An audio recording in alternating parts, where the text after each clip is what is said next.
Great TV, advancing kingdom lifestyle.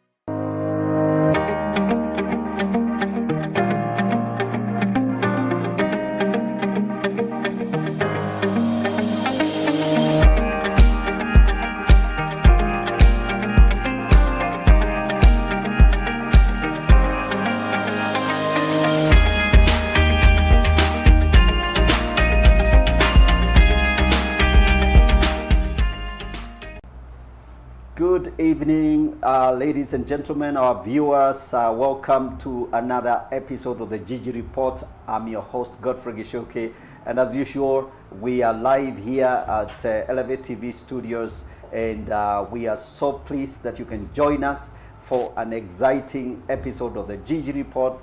And like I always say, the Gigi Report is a platform for big, bold, and honest conversation on a broad range of subject matters, socio, cultural, economic, legal, political, theological, philosophical. But today we're going to look at both the socio and legal and economic matters. I have with me some wonderful guests here on the set. We're going to be diving into this conversation, and we have a very, very good conversation indeed. We're looking at the aftermath of a very, very amazing week, a week of protest, a week of pain, a week of, agitation. You all know that we've gone through a very, very tough week, and unfortunately lives have been lost, their arguments have been fierce, there's a lot of propaganda, a lot of, back and forth. And so it's been a very complicated week. But all said and done, the contentious finance bill 2024, the president agreed to rescind and not sign it and send it back, and with all the clauses deleted. So that's a good thing. So that's the background of our conversation. So we are asking ourselves, what are the implications? Is this a revolutionary moment? Have the Gen Z actually is there kind of like a legal and political, reset in the environment that we are in? That's the question we're going to be asking ourselves, and then what that means. And I have with me on the set here, my far left, Godfrey, Isolio, a lawyer, advocate, good gentleman. He's been on the show before. Welcome to the show, sir. Thank you very much, Pastor. Wonderful. My pleasure to be back again. Yes, I'm going to be asking you to introduce yourself a little bit more soon enough. Next to me here is my friend, Alex Rienye, Mwangi, but he prefers to be called Alex Rienye. He's also a lawyer, an advocate, a very good man, and a leader, a church man in many ways, part of the PCA, leadership here in Nairobi, and I've had him on this show before, and so welcome back, sir. Happy to be here. Thank you. Most welcome. All right, so please remember to share the links with your friends, and let's dive into this conversation. There are many questions to deal with, but before we dive into the real nitty-gritties of this conversation, let me ask my guests to introduce themselves a little bit more. Tell us what they are doing with themselves, some of the law firms they are working with, and what they have been about, where they are hiding in this environment. So we start with you, Godfrey. Just give us a little bit background on yourself. Thank you once again, Pastor, and thank you, viewers, for having me. My name is Godfrey Isolio. I'm an advocate of the High Court of Kenya. I'm a commissioner for oaths, and I am attached to the firm of Tindi Monyasi and Company Advocates. We are based somewhere on 5th Ngong Avenue. Yes, and just directly opposite the Nairobi area, okay. Basically, yes. So we are based right about there. Nairobi Hospital is not so far from the vicinity. Yes, and I'm an advocate who is a litigator. Yes, I'm a court person. So I engage in different court matters, mainly commercial law. Yes, and I also consult and advise on governance issues. Yes. So, Wonderful. Yes. Wonderful. Thank you very much, Godfrey. You're welcome. You're welcome. Thank you. Alex, please tell our viewers Thank and you. welcome them to the show. Thank you, Gigi. Welcome, viewers. It's happy to be with you this evening. And my name is Alex Rienye. I'm an advocate. And before even I proceed, I want to, if you allow me, Gigi, to take a moment to condole with the families that have lost loved ones in the protest we have had for the last 2 weeks, and also to sympathize, to pass my sympathies to families and all those people who are injured in the protests, and all those people in Nairobi who lost businesses. Their businesses were vandalized, to also pass my sympathies to them. Myself, I'm an advocate like my learned colleague here. I run a law firm. I also consult in areas to do with governance, constitutional law, and I also mentor the youth to be more politically conscious. Okay. Yes, that's me. And I'm based here in Nairobi, but with technology, we are global citizens. Right. I am looking forward to a very engaging show. Right. And I hope our viewers will also engage us. Absolutely. Yes. Thank you. Thank you. So please engage with us. Tell us, ask any questions if you wish to ask a question. Please tell us where you're watching from. Join us in this conversation. As you know very well, it's a very, very tough conversation because Gen Z have spoken, and clearly I think they have triggered political and legal revolution or reset. And so maybe that's the question. So is it real? Is this change real? And what's going to happen? So everyone is puzzling. So the first issue I want us to address ourselves to, the first question is, what do you think happened this week, this past week, maybe the last 2 weeks? From a legal perspective and a political perspective, what have you seen? What exactly has happened? How did we get to where we are, where we got to this week? And I think we start with you, Godfrey. How I can sum this up by saying this week has been the age of political enlightenment in Kenya. Yes, the age of the tribeless is here, Pastor. Yes. Yeah. Just by the fact that we have seen protests and public assembly and picketing for the greater good,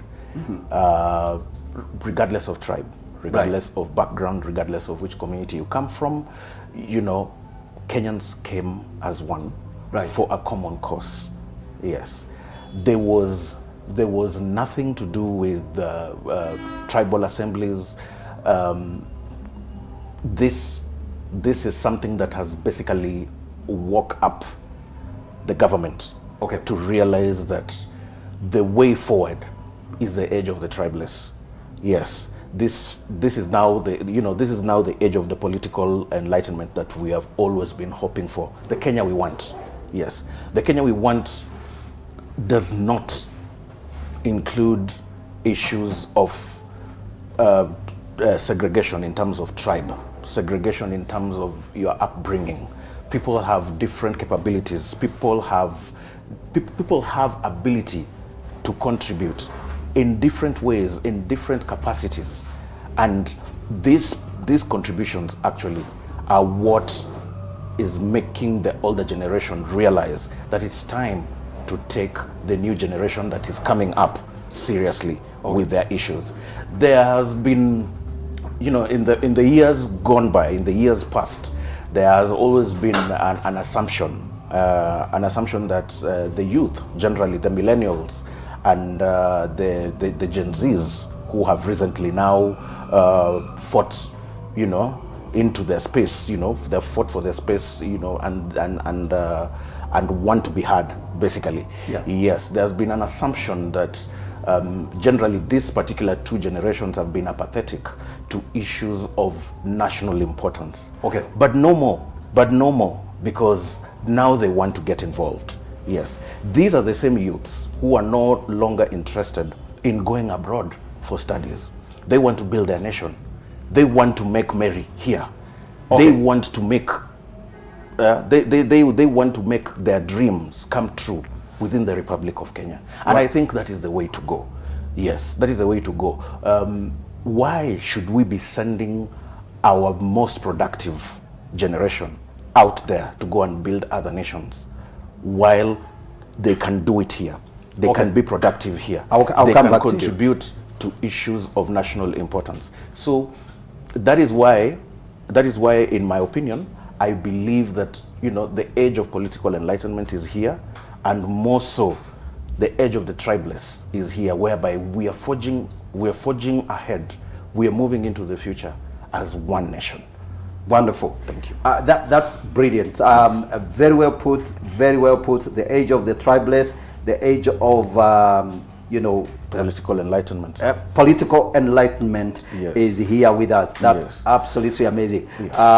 Bona Rienye, your commentary on that. Yes. I think I agree with my colleague here, but I would want to see it more optimistic about what happened last week. Yes. It's not like it's not the issues of the Gen Z that we were seeing last week. It's the issues of Kenyans. Okay. So for me, I would put it this way: Kenyans are now more politically conscious. Kenyans are willing to participate in their governance. Okay. So we have been throwing around this terminology called public participation. We have been throwing around Article 1 of the Constitution, sovereign power belongs to the people. Those 2 weeks, we saw those things come alive. Okay. So I'm more optimistic about it. I'm more happy about it. And if anyone is scared about that, is an issue of what the Swahili says, mjinga akirevuka mwerevu Ako mashakani. ako mashakani. Yes. So I'm as optimistic as the president and some people have said that, wow, now people are more conscious, people are more willing to participate, people are more willing to ask questions. The Gen Zs are a representation of what everyone else wanted to ask, but they did not have the guts, the willingness, or the time to ask. Yeah, sure. So much respect to those people. They have said what everyone else wanted to say. So it shows me that as a country, now we are there. Absolutely. Yeah. And I think I totally agree with the two of you gentlemen that certain conversations that were not happening in this country now have the opportunity, or well, a generation rose up, and thank God for the social media, thank God for the tools, modern tools of communication, that you can mobilize young people, and a great number of young people actually in a very short time, and bring them to a conversation which they would otherwise have not been able to participate in. And then, so kudos to everybody who has actually been involved in that activation. But before, there's something I wanted us to, it's the conversations we were not willing to talk about. Okay. It's not even about the technology. Yes. It's more about asking these hard questions. Yes. We have always had an office of the First Lady. Yes. Since the time of President Kenyatta 1. During the era of President Moi, for some reason we didn't have. Yes. During the era of President Mwai Kibaki, there was an office of the First Lady. Yes. During President Uhuru's time, there was an office of the First Lady, for instance, which was funded, which had a budget. Yes. It has always been there. Yes. But the baby boomers, the Gen Xers, the millennials have never found themselves with the guts or the consciousness to ask, why do we send money to that office? Yes. Yeah, so there is a consciousness that now people are asking, why are we sending money to? Why do we have to purpose? have a budget Yes. for you know, the first First lady, lady. and the you know, office of the first lady, Yes. and the office of the second lady, and now there is a third lady. Yeah, office of the Basically, There is a confidential vote. We have always had a confidential vote, but no one is asking. But now these people, this movement that started last year, the last 2 weeks, people asking very pertinent questions about issues that have always been there. That is what impresses me. Absolutely. And I'm asking myself, what have I been doing? Why have we not been asking these questions? But us, we just sat comfortably and said, oh, we always have that office, let's fund it. Yes. Without asking why. Okay. Where? Why? What does confidential vote mean? What does it buy? Yes. Why is it confidential? Questions that would seem rather obvious, but for some reasons, I don't know why council, we have not been asking those questions. Yeah, so yes, by the way, he is asking on my behalf. I think you get to answer that question. what council is alluding to is basically the creation of unconstitutional offices in the country, offices that have not been provided for in the Constitution of Kenya 2010. Okay. Yes. And these offices have been established at the expense of mega projects that have been assisting the public in the past.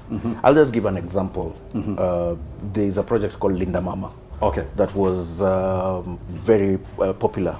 You know, it was started during the last presidency, the previous presidency. Yes. It has since been eroded, and these are some of the issues that the Gen Zs are having, are clearly articulating. Some of the arguments, if you listen to them, some of the arguments are that some of these projects have been eroded, some of these projects have been done away with by the national government, so that they create offices, they create unconstitutional offices and fund these offices.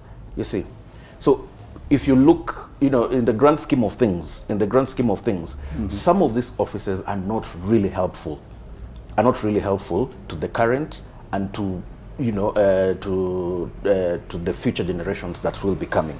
I agree. Yes, and if you get to listen to, you know, any further pertinent issues that some of these members of the Gen Zs are raising, basically, they are alluding to the fact that each and every government should implement projects that, you know, that they can identify themselves with, you know, standout projects. You know, when you talk of the Kibaki government, you remember free education, for example. Yes. When you talk of the Uhuru Kenyatta administration, you remember the Linda Mama administration. Okay. Yes. We are yet to see, yeah, what this new administration what this new administration is going to implement. I'm not saying that they do not have plans for the same. Maybe they're just cooking something behind the scenes to implement a mega project that, you know, will actually be the face of this government. But we are yet to see. Okay. And you know, urgency is something that is very important. It is 2 years already, you know, into the life of this administration. So they need to show by actions. We are going to implement A, we are going to implement B. This particular project is going to be beneficial to this class of people. This particular project is going to be beneficial to this class of people. And, you know, we are proceeding on the basis of articulating pertinent issues. Okay. And some of these projects can be created, you know, based on provisions of the Constitution that, you know, we already have. Okay. And that is the biggest problem that we have. Let me cut you short. Yes. Because I want us to come to the finance bill itself. Yes. I think one of the things that has been puzzling people, yes, and as I was following the conversation, yes, you know, it got very, very heated, especially I think on Monday, Monday before the Tuesday mega protest. And the conversation was when it got to a point where I think it was the speaker actually just said, look, remember that we're going to have these financial bills every year, you know. So the finance, for example, now the debate, the intense debate, the bill that has just been turned back is the finance bill 2020 financial bill 2024, which is actually covering the financial year 2024-2025 Yes. financial year. Yes. And so the speaker said actually next year we'll have another financial bill for sure, or something like that. So you know, you guys are in that legal space, and I think that's one of the questions. How did we get to the place where we have to have a financial bill every year? That's we need to explain to the public, the non-legal minded public, so people don't have that legal education. How did we get to this whole issue of every year having a financial like act, actually a bill, which then turns to an act of parliament, and then the other issue we're going to also wrestle with, which maybe you can mix, is the issue of public participation. I think I reckon it's now a provision in the Constitution, and you know, kind of like this is the elephant in the house, because now if the requirement is that you have to bring this bill and it has to be debated, the public has to be involved in it, they have to look inside every bit of provision, obviously that creates an issue. So let's first of all speak to the genesis of it, and then and maybe we can start with you, Alex. Oh yeah, I think that is a very pertinent question, and I think we have a responsibility to at least educate each other on that. Yeah. We need to demystify two things. There is what is called the appropriation law, Okay. and then there is a finance bill. Okay. So all these things emanate from what we call Chapter 12 on public finance. Our Constitution has a public finance, a chapter on public finance. Okay. That chapter requires the National Treasury to prepare various documents, starting from a budget policy statement, then prepare annual estimates. So annual estimates is like the normal annual estimates you prepare even here. So it has vote A, B, C, D. We have money allocated to buy caps, money to buy salaries. Each state departments tables their estimates Okay. to the National Treasury. Public Service Commission has theirs. Judicial Service Commission has their estimates. Everyone. So those estimates are put together. Okay. And the parliamentary budget offices prepares them. Nowadays, our budgetary process is parliament based, Okay. not National Treasury based. Okay. So they do that. So when the minister reads the budget policy statement that's what nowadays we call the budget reading. Yeah. So, but it's not like what used to happen. Nowadays is a budget policy statement. Yeah. They do that. The Constitution requires that if there is a deficit in funding those estimates that have been provided, Yes. the National Treasury proposes to Parliament revenue raising measures. Okay. Revenue raising measures if there is a deficit. Yes. So what does that tell you? It tells you that there is no constitutional imperative to have a finance bill every year. There is no constitutional imperative. So for instance, if we are able to raise all the amount that we needed within the current tax regime, debt regime, we do not need to provide for any further revenue raising measures. Okay. Now let me speak about what is the finance bill. Yes. A finance bill is not, or a finance act is not an independent standing law that Yes. has figures. Yes. Doesn't have any figures as such. Yes. A finance bill is an amending law. It amends other laws that provide for taxation. When you take that finance bill, you will find it has amended the Income Tax Act, it has amended the VAT Act, it has amended the Affordable Housing Fund Act, Yes. it has amended even SHIF, it NHIF, will NSSF. it amends very many laws. It is so you cannot say that you, in fact, when you cite, you cannot when we go to litigate, you cannot cite the Finance Act of 2023. Once it has been assented, yes, it's done. Yes, we now refer to the laws that were being amended. Okay. So to answer your question, we do not have, it is not a constitutional imperative to have a finance bill every year, but it is a constitutional imperative to have an appropriations bill every year. And today the president has communicated that he assented to the Appropriations Act of 2024. The Appropriations Act is now where Parliament appropriates. I have given the presidency 1 billion. I have given these people this amount of money. So the Appropriations Act is different from the Finance Act. Okay, So, okay, yeah. okay. And you know, by the way, so, you know, Godfrey, let me tell you, you have a lot of work here in this studio, because the people that are watching us certainly are not lawyers. But Kenyans have dived into that space, right? Yes, we all are now lawyers by default. We have to, we are all voting for the bill, you know, by default. No, this thing does not belong to lawyers. It's for citizens. So speaking to that, what he has described, Yes. so somebody else actually did say it's like the finance bill. It's basically a bill to amend, yes, you know, various statutes across the board, every bit and piece. If it's a VAT Act, we want to lower it, say, from 16 to 15. Even if it's just that, you have to have that clearly, you know, amended. And the bill actually has to amend. Otherwise, it is illegal to lower it. The government can't just wake up and go take it up or take it down. So, and I think that's, so maybe if you have something else you want to add to that, so that we clear that, then because we're going to go into a break, when we come back now, we can go into the other political implication. I think my learned friend here has demystified he has demystified and summarized most of the details concerning the finance bill.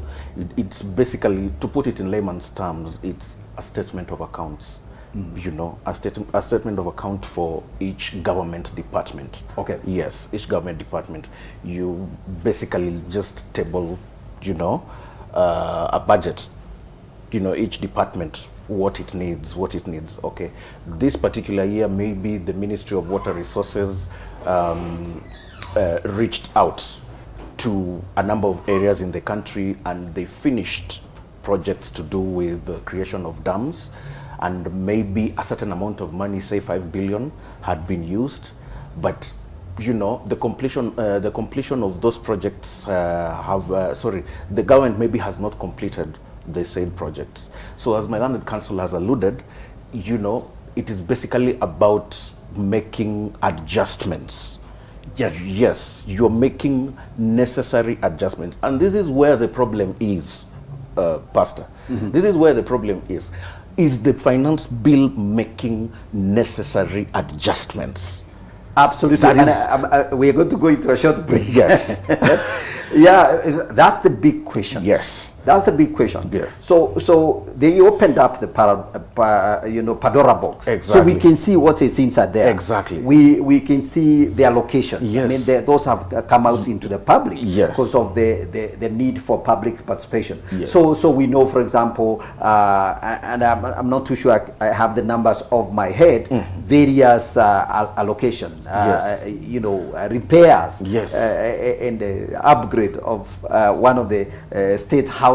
Yes. You know the numbers. When the numbers are placed out there, yes. You know, the young people, the Gen Z are saying, look, for goodness sake, how do they make financial sense? I think we need to correct one. The issue of repairs of the State House was not in the finance bill. Yes. We need to demystify the appropriations or the budget estimates from the finance bill. Okay. So let me hold you there. Yeah. we got to go to a break, and we still have some more demystifying to do.